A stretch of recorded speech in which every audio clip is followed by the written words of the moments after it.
We are back, and we're just days away from UFC Fight Night. Macy Barber versus Aaron Blanchfield, which means it's time for me to break down every single fight on this card, starting with the first fight, going all the way up to the main event of the evening, Macy Barber versus Aaron Blanchfield, as I just said. Let me jump right into it. First fight of the night, blockbuster first fight, Rayanne dos Santos versus Ardelean. Alice Ardelean, I think I already pronounced that wrong. There you go, Dax. I already got one for you there. So, first fight of the night, Rayanne dos Santos versus Alice Ardelean. Great first fight. Pretty much 50-50 records on both of them. 14-8, 9-7. So yeah, Rayanne dos Santos versus Alice Ardelean. Rayanne dos Santos, she's lost both of her UFC fights so far. Talita Alankar as well as Pooja Tomar. Even though I think she could have won both of those fights. They went to a split decision in both of them. Alice Ardelean, she got Melissa Martinez in her last fight, and she turned out to be a pretty good prospect coming into the company. She cardio kickboxed her way around Alice Ardelean with ease, and Shauna Bannon, split decision win over Alice Ardelean. I didn't think it was that close of a fight. I thought Shauna Bannon won that fight. Rayanne dos Santos, I think, is going to get this done. I'm not going to spend too much time on this one, but she arguably won her 2 fights in the UFC already, so I don't think it's that crazy to say she's going to beat Alice Ardelean. Rayanne dos Santos will be the pick. Moving on to the next fight, Marquel Mederos versus Bolaji Oki. Kind of an interesting one to pick. The odds makers seem to think Bolaji Oki is where the value's at. He was training for a while for a fight. I think, who was he supposed to be fighting? It was someone else. He was supposed to be fighting Abdul Karim Al-Sawadi, which would have been a good fight as well.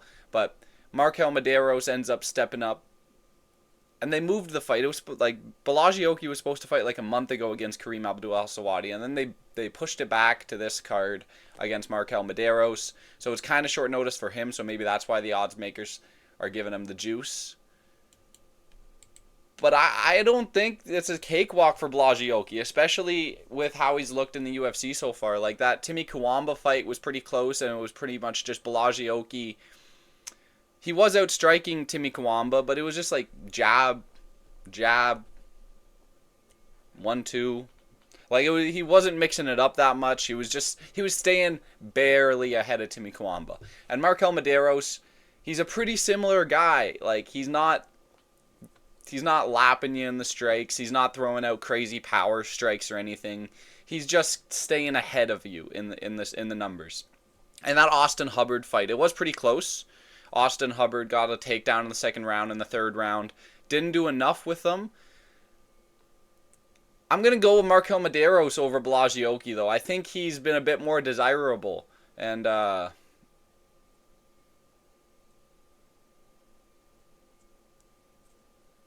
he's pretty dynamic, too. Bolaji Oki, this is a tough one. I could see this going either way, but if anyone told you they have like a strong feeling about this fight, I think they're wrong. I think this fight could go either way.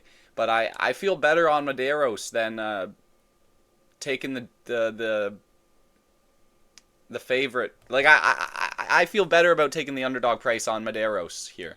Plus 150, and like, he's looked not terrible. He got lateral dropped by Landon Quinones, but he got up right after. It was barely a completed takedown. I think Marquel Mederos is going to get this one done, and by decision most likely. It will be a close fight, though. I think this will be a close fight, maybe a split decision. But I'm going to go with Marquel Mederos. Moving on. Jordan Leavitt versus Kurt Holobaugh. Fun fight. Jordan Leavitt's been a while since he's fought, nearly 2 years. Kurt Holobaugh, he's staying active. 2 months ago he was in there against Alexander Hernandez. I thought he was going to get it done against Alexander Hernandez, but Hernandez ended up not gassing out, keeping the pace, and he took it home. Jordan Leavitt, this guy, you go and look at his last losses, Chase Hooper and Paddy Pimblett, they're aging pretty well now. I don't think Kurt Holobaugh, who's nearly a decade older at this point than him, is going to get it done. I think Jordan Leavitt's going to get his name back on the map. I saw an interview the other day. He says he's not going to be twerking in the ring anymore, so he's going to have to do something else to make a name for himself, because that's kind of how he blew up, was being the weirdo that would shake his ass in the ring after he won. Jordan Levitt's going to win this fight by decision. I think Kurt Holobaugh is a really tough, gritty opponent, so I think Jordan Levitt's going to he's going to dominate this fight. It might be close at moments, but most of it's going to be Jordan Levitt domination. Grappling, control, and he's going to take home a decision victory. Maybe he gets a submission at some point, but I think he's going to get a decision victory. Moving on. Andreas Gustafson versus Trevin Giles. Oh boy. Trevin Giles on a 3-fight losing stint. Tough to see, man, and he's getting just the worst type of... I mean, you go and watch that Dana White Contender Series fight yourself, guys. He was just hugging the Pat Pitalik the entire time. He's just hugging that dude against the fence. Pat Pitalik could not make any space, and I mean, good game plan on him. It worked out. He got his second round, knee to the face in the clinch, and finished the fight because of that. But it was just, man, if this fight's at range, we have no idea what's going to happen. But I don't think it's going to be at range. I think Gustafson's going to close the space like he did in the Contender Series. He's going to be hugging Trevin Giles against the fence for the majority of this fight. And if he doesn't end up getting finished the same way he got on the Contender Series, I see this going to a decision. 8 times out of 10, this is going to a pretty boring decision where Gustafson's holding him against the fence for the majority of the fight. This will be a boring one to watch unless Gustafson lands that one knee to the face that he landed in the Contender Series. Because that fight was a pretty boring fight to watch too up until the finish. And then it just doesn't matter. It's like, oh, he got the finish. It's like he hugged him for 15 minutes. It was the second round. It was like 7 minutes that he was hugging him, and then he got the knee to the face. But Gustafson's going to win this fight. It's going to be boring, not desirable. I feel like you're going to hear a lot of hype for Gustafson this week. And I think it's going to be not justified. I think Gustafson's going to win this fight, but I think he's going to be gassed up quite a bit, is what I'm saying. I think it's going to be glazed is the right word. So I can't wait to see all that. But Gustafson's going to win this fight by decision, and it will be a boring fight. Moving on. Ketlen Viera versus Macy Chiasson.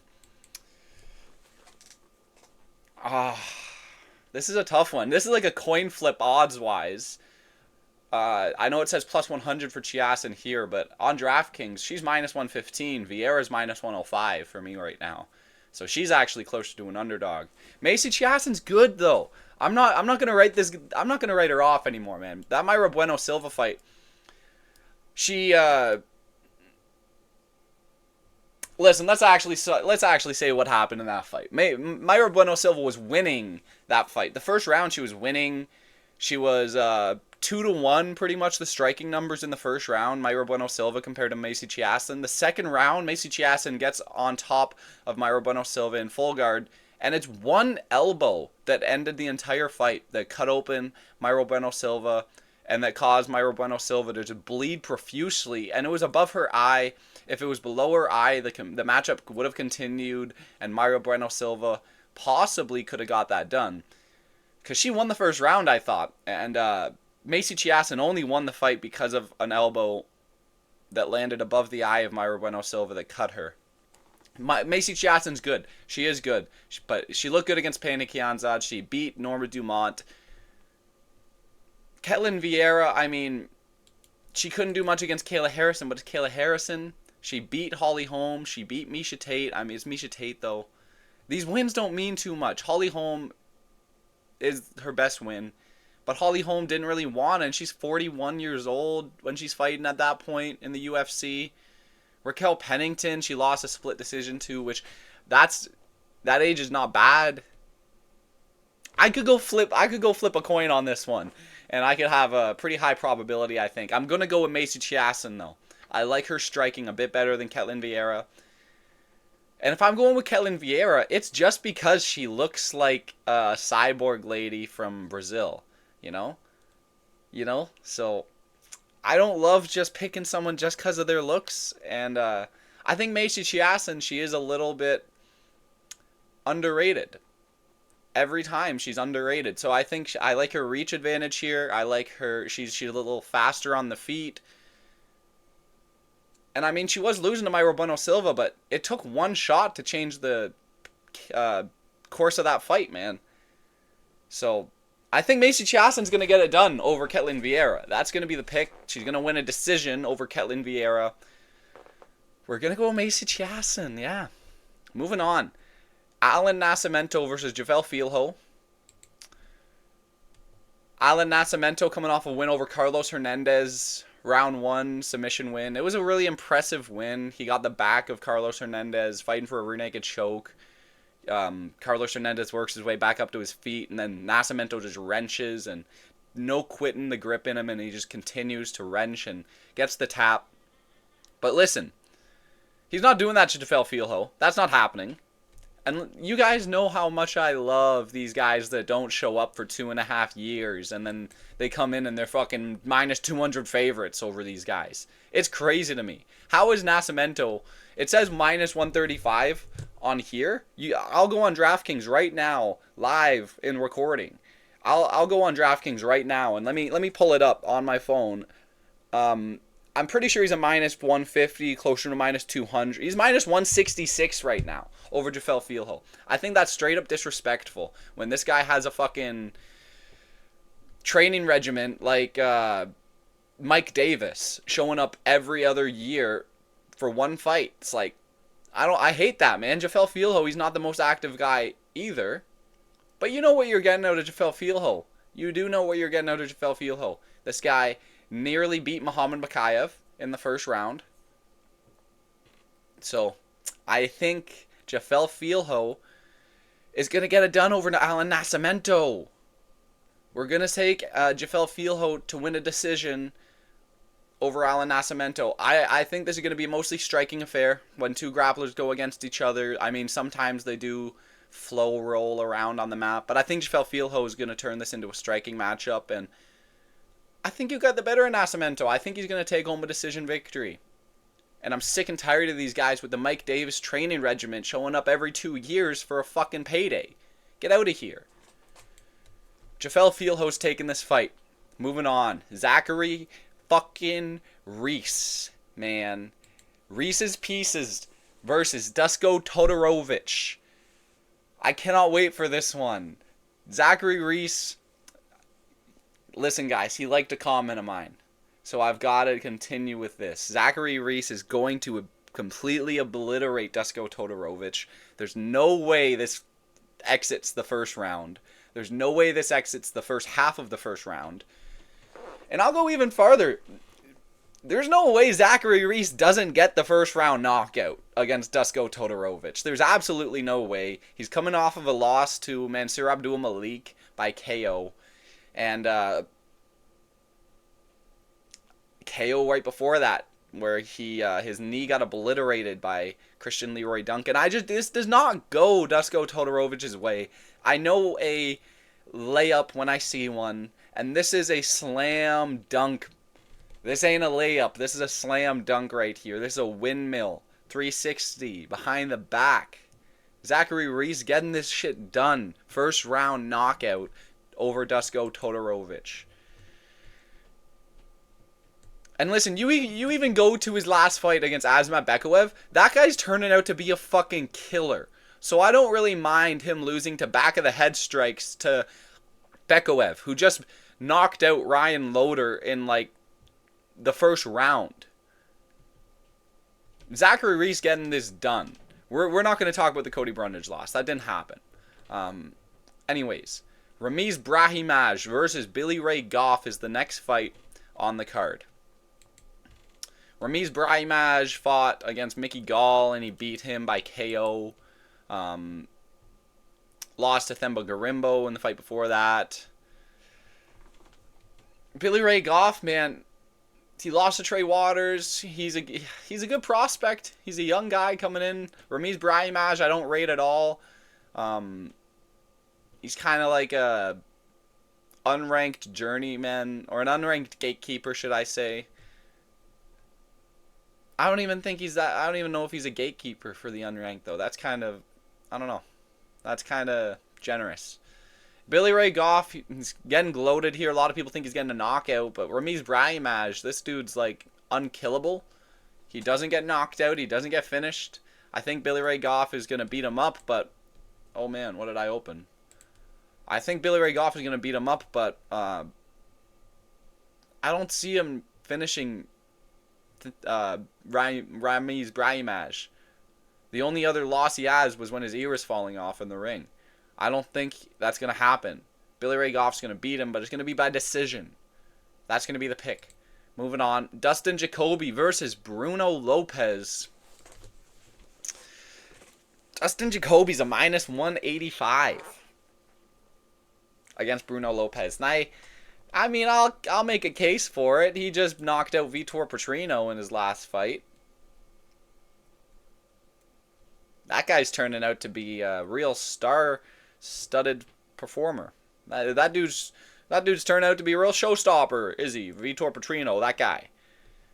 Man, you're offering me plus 160 on the fucking soaring Bruno Lopez, who's coming off of a knockout, or not a knockout win in his last fight. He knocked out on the Contender Series. He beat Magomedgadze who's a chump. Who is a chump, I'll say. But man, Dustin Jacoby's going to be swinging with Bruno Lopez. He's going to be fighting him. It's going to be a kickboxing fight. You know, this is going to be a fight Bruno Lopez likes. I see him knocking out Dustin Jacoby, man. And I like the value a lot. I do like the value a lot. If he's a plus 150 underdog, that means the KO line, that's got to be like plus 400. I see him knocking out Dustin Jacoby, man. Listen, Dustin Jacoby, as good as he is 20-9. He has 10 losses on his record. He got knocked out by Dominic Reyes in June of 2024, and I get it. Dominic Reyes is on a run now. He is on a run now. Oh, he really hasn't been knocked out that many times. He really hasn't. I don't know, man. Maybe he doesn't knock out Dustin Jacoby. I don't know, man. No, I'm going to go with Bruno Lopez. I'm not changing it up. I do like the value here. I think Bruno Lopez gets underrated just because he overextended against Brenson Ribeiro. And listen, Brenson Ribeiro, he's pretty long, man. That dude's pretty long. Like, he's got a 9-inch reach advantage or something over Bruno Lopez. It's a crazy reach, and I don't see Dustin Jacoby landing that shot that he did against Vitor Petrino. Was gassed out, man. He was out of it, and he just... I think he kind of gave up in that fight against Dustin Jacoby. He realized he wasn't winning. He threw a random power strike out of range, and he got caught. Bruno Lopez is going to stay reserved, man. He's going to be looking for this killer blow, and I think he's going to land it. I'm taking Bruno Lopez here over Dustin Jacoby. Call me crazy, man. Moving on. Mateusz Gamrot versus Ludovic Klein.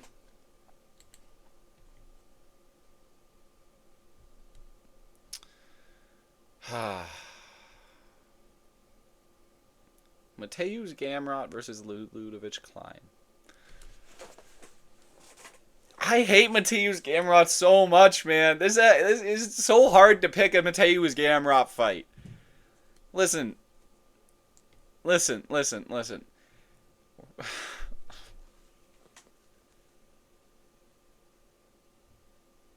don't want to pick Mateusz Gamrot.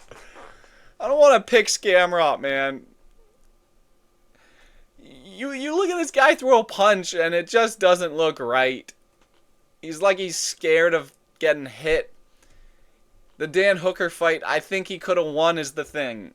It's a split decision loss, it shows on the record, but I think he could have won that fight.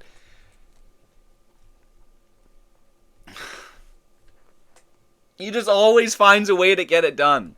He always finds a way to get it done. And Ludovic Klein, I mean, he's good. He is good. He beat Thiago Moises, but look at what happened to Thiago Moises last week. He got flatlined by Jared Gordon. That looks pretty bad now.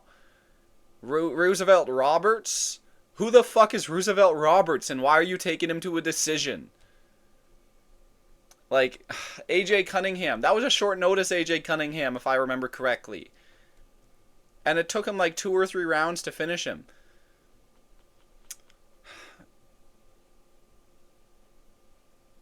You go back to 2021. Ludovic Klein lost to Nate the Train. He lost to Nate the Train. I love Ludovic Klein. This guy has been on a tear recently. He's really good. He is really good.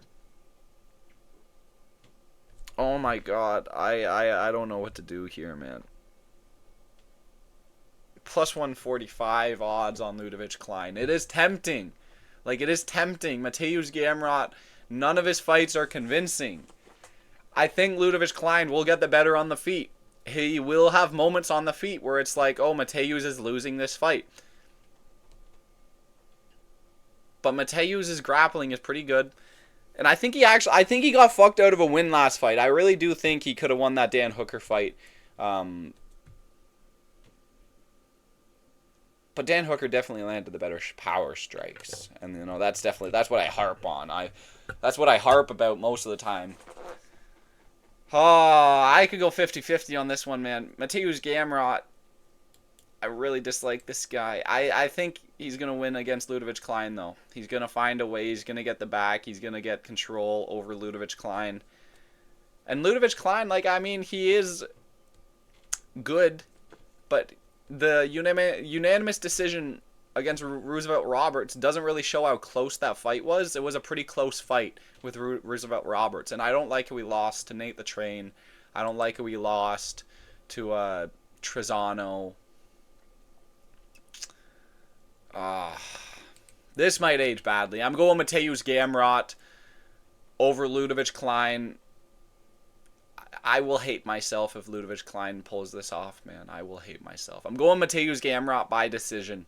Scamrot's going to take another one. Moving on to the main event. We gotta do it. Aaron Blanchfield versus Macy Barber. Aaron Blanchfield 13-2, Macy Barber 14-2. Aaron Blanchfield's the minus 175 favorite in this fight. She's coming off of a win against Rose Namajunas. She lost the first 2 rounds of that fight. She stamped down, got some control time over Rose Namajunas, and won the fight. I go and watch Aaron Blanchfield on the feet, man, and she looks like she's fucking punching in her sleep. She looks like how I imagine, like when you're sleeping and you are dreaming about you're in a fight. Like, she punches how I dream I fight in a dream, you know? Does that make sense? Like, how I imagine I punch in a dream is how Aaron Blanchfield looks punching. She just looks slow motion, like she's punching underwater in a pool. It's like, I don't understand how she's at this pinnacle of the sport and she doesn't know how to throw a power shot. Macy Barber has the better percentage chance to land the power shots in this fight here. I might be crazy. Listen, I went back and rewatched some of their fights. Aaron Blanchfield does not impress me. She does not impress me, man. She does not impress me. She beat fucking Molly McCann. Good on her. Jessica Andrade. I mean, Jessica Andrade gets submitted by nearly everyone these days. Talia Santos, I mean, is a good win. Talia Santos went to the PFL and challenged Dakota Chicheva. Goff finished and popped for PEDs after. Where am I going with this? Talia Santos is pretty good. But Aaron Blanchfield, I mean, I've never been impressed by her striking, and that is a big part of the game. I cannot only rely on someone's grappling, especially against Macy Barber, who, listen, Macy Barber is pretty good in the grappling department. Like, she trains with a lot of good grapplers, and I see this being kind of a striking matchup for a few rounds. And Macy Barber, she's got a better build. She throws a better punch. She throws more damage. You go and watch that Amanda Hebas fight, and you'll know exactly what I'm talking about. She sprawls on you, and she's already throwing fucking hammer shots at you. Aaron Blanchfield, she's throwing out a jab like this, and it's slow motion, and you get out of the way, and you pop her back with a 1-2. You know? I don't see this going Blanchfield's way, and I like the value of Macy Barber a lot more than I like taking the favorite of Erin Blanchfield, who doesn't impress me, man. She really doesn't impress me. I feel like everyone else is watching a different fighter than me. You know, when they describe Erin Blanchfield, I feel like they're watching a completely different fighter than what I've seen in the past few fights. Like, she's got good submission ability, for sure. But Macy Barber is a grappler, you know? I don't see this being an Erin Blanchfield submission. I don't.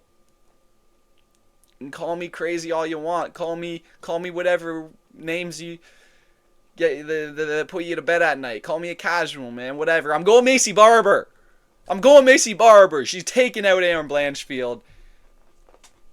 If this is going 5 rounds, this is a Macy Barber decision win, I think.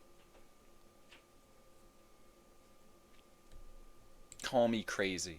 Macy Barber's taking home a decision win over Erin Blanchfield. She's going to be late. Like, if Blanchfield shoots a shitty takedown after getting outstruck on the feet for like 3 minutes and it gets sprawled on, Macy Barber's now fucking firing out those boom, boom, boom, boom, boom, boom, boom, boom, boom. She doesn't give a fuck, man. I'm taking Macy Barber. Let me know what you thought of my picks. Make sure to like, comment, subscribe. Those are the full card picks. We got some juicy ones this week. You guys cannot say I don't pick underdogs. Let me know what you thought of my picks. Make sure to like, comment, subscribe. Thanks for watching. Have a good one.